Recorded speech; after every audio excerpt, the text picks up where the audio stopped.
Okay, let's unpack this. I want you to, just for a second, picture a map of Kenya. Hmm. Now, zoom right in on the northeast. We're talking about a huge, sprawling territory. Counties like Garissa, Wajir, Mandera. Right. It's arid, it's vast, and for a lot of people, it feels incredibly far away from, well, the hustle of Nairobi. It's a region defined by distance, really. Yeah. And not just the physical kilometers, which are, I mean, they're significant, but the political distance. Exactly. And if you know anything about the history of this region, or even if you just sort of follow the news, there is a very specific story that's dominated the conversation for decades. A single narrative, yeah. It's a story residents have lived with, and honestly, it's a story that makes a lot of sense on the surface. It's the narrative of marginalization, specifically marginalization from the center. The whole argument has always been that the lack of roads, the struggling hospitals, the chronic water shortages, All of it. all of it happens because the national government in Nairobi has just, well, systematically neglected the region. Right. It's the classic Forgotten North headline. It's us versus them. We're out here on the edge struggling, and they're in the capital, forgetting about us until it's election time. Hmm. But, and this is where it gets really interesting, the source material we're looking at today just flips that script. It does. It introduces a twist that's actually quite painful for a lot of people to even talk about. It's a very uncomfortable conversation. The source material dives into what it calls the painful truth that's, slowly growing across the region. Okay. And the central question is this: what if the marginalization isn't just coming from the national government anymore?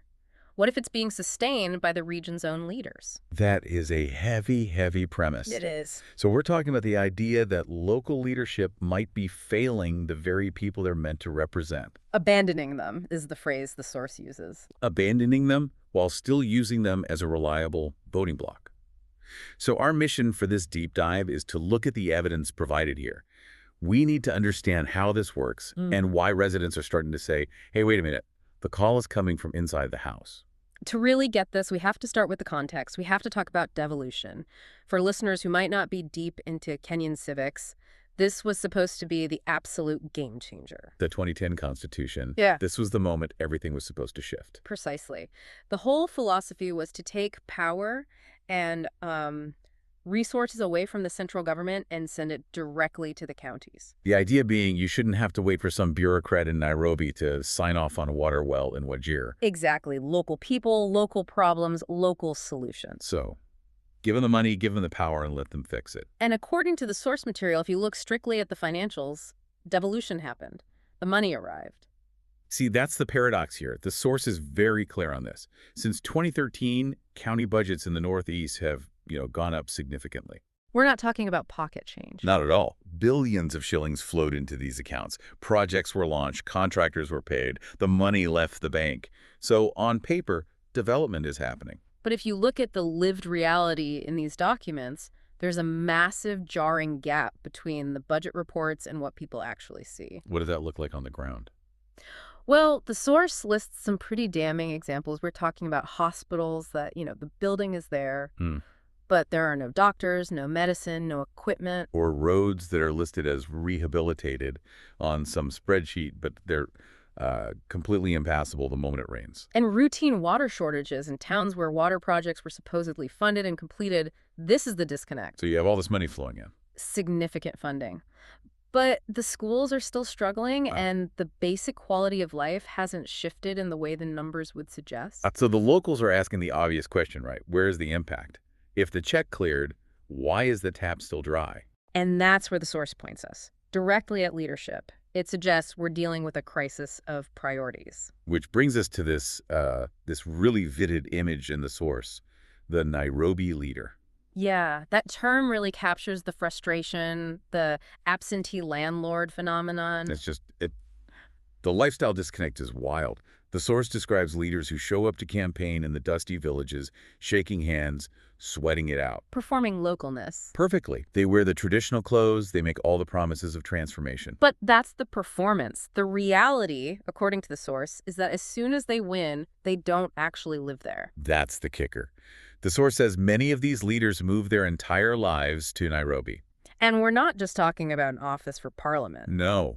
We're talking permanent homes and high-end estates, places like Karen or Runda. It creates this split existence. The Yeah. source talks about them having private health care in the capital. Their kids are in top-tier private schools in Nairobi. Meanwhile, back in the constituency, their voters are queuing for water or going to those hospitals with no medicine. And this isn't just about optics. It has a profound psychological effect. Oh, for sure. When a leader is insulated from the everyday hardships, they lose the ability to, really It empathize. creates an urgency gap, doesn't it? Exactly. If you don't drink the local water, you don't feel the burning urgency to fix the plumbing.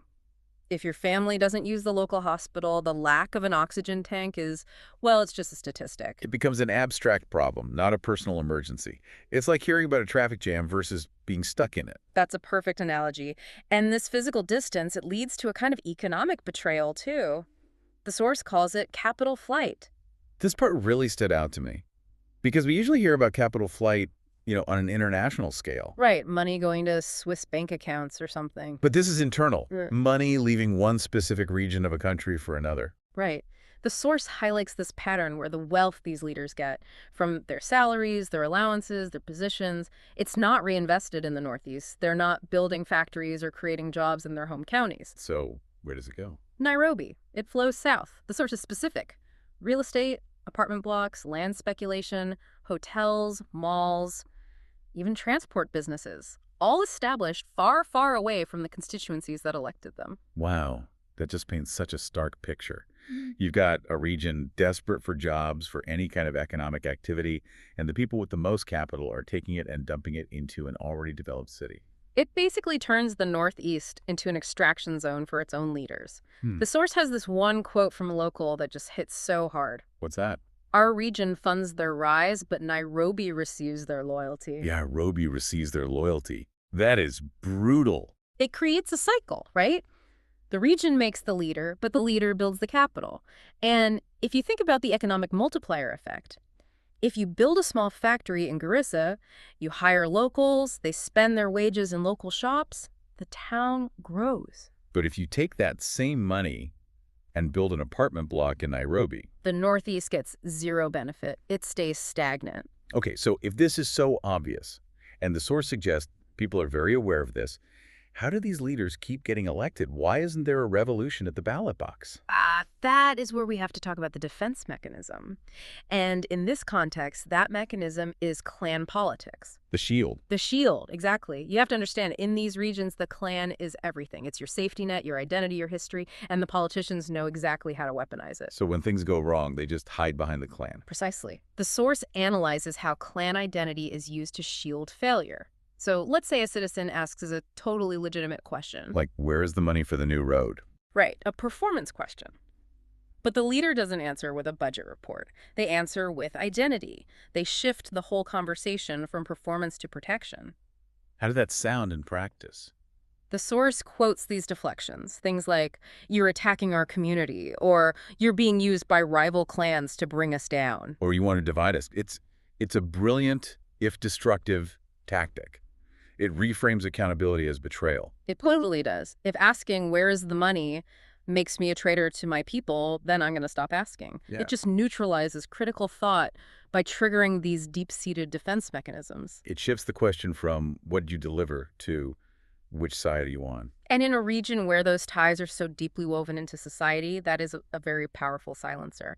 It lets bad leadership survive because voting out our guy feels like a loss for the whole group, even if he's not actually helping the group. It's emotional blackmail on a massive scale. It is. And it ensures that, merit takes a backseat to identity. Now, there's another layer to this distraction that the source brings up, and it's a bit sensitive. It involves the neighbors, the Somalia factor. This is fascinating because it connects local failure to a geopolitical game. Right. The source mentions that residents are getting more and more frustrated with their leaders' deep involvement in Somali politics. And we should be clear, the source isn't talking about cultural ties Right. because families live across that border. That's totally natural. Correct. The source makes that distinction very clearly. The issue is political interference. The claim is that some northeastern Kenyan leaders are heavily involved in clan-based political contests inside Somalia. So they're trying to play kingmaker across the border. Essentially, yes. influencing conflicts, building networks, funding campaigns, spending a lot of time and energy shaping outcomes in a foreign country. And the insult there is just, it's so clear. You have leaders who are moonlighting as power brokers in another country while their own backyard is a mess. It's seen as a total misallocation of attention. I mean, attention is a finite resource. If you're an elected official in Kenya, your primary job is your Kenyan constituency. Of course. But if you're spending your political capital deciding who becomes a governor in a region of Somalia, you're prioritizing your own regional influence over the basic needs of your voters.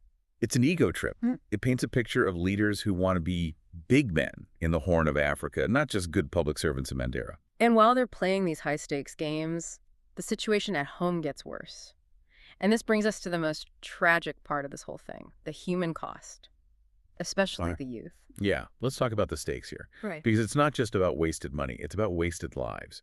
The source points to youth unemployment as a massive, massive crisis. It's a cycle of hopelessness. You have this generation of young people in the Northeast who are more educated than ever. They have degrees. But because of that capital flight we talked about, the local private sector is incredibly weak. There are no jobs for them. There's nothing. So they graduate into a void. And the source notes that county recruitment, the public sector jobs, they're often politicized. So unless you have the right connections or clan backing, you're out of luck there too. Exactly. So what you get is thousands of idle, frustrated, educated young people with nowhere to go. And that is just a recipe for disaster. The source frames this explicitly as a security threat. It is. When you have that level of desperation, you become vulnerable. The source warns that these youth are prime targets for criminal networks, for being hired as political goons, and most worryingly, for radicalization. And drug abuse too, which the source says is on the rise. Yes. It's a cascading failure. The lack of investment leads to unemployment, which leads to social breakdown, which leads to security risks. So when these leaders fail to invest locally, they aren't just keeping the region poor. They are actively making it unsafe. They're manufacturing instability. That's a good way to put it. It really connects all the dots.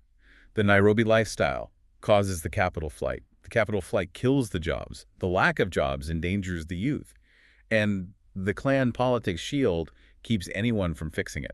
It is a self-sustaining system, and the source actually pulls all this together into one very powerful concept. It argues that for some of these leaders, marginalization has become a business model. Wow, a business model. That is cynical, but it makes sense. Think about it. If you blame Nairobi for everything, you get to be the victim and the hero at the same time. You campaign on the message, we are being marginalized. You win votes based on that grievance. Then you get into office, you deliver nothing, and when people ask why, you just say, see, Nairobi is still marginalizing us. And then you just repeat the slogan at the next election. It's a perfect loop. Marginalization becomes a slogan to get reelected, not a problem to be solved. If they actually solved the problem, if they built the roads and staffed the hospitals, they might lose their main campaign platform. They'd have to run on their record, not their grievance. And that's harder. Much harder. So what's the alternative? The source does list what residents actually want, and it's not miracles. No, the demands are surprisingly simple. They're asking for presence.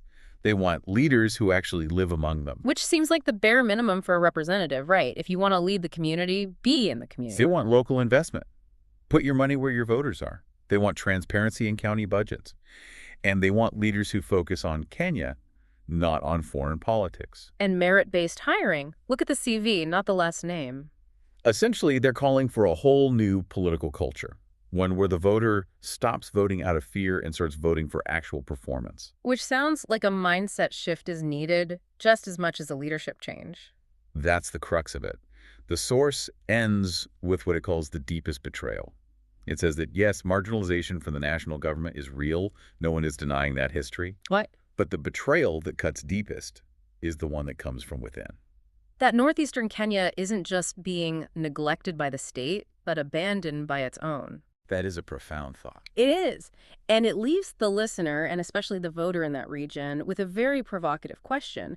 If the marginalization is now coming from your own leaders, then the solution isn't in Nairobi anymore. It's in the ballot box right there at home. It forces you to ask, are you voting for the person who will defend your clan or the person who will make sure water comes out of the tap? And as we've seen, those are often two very different people.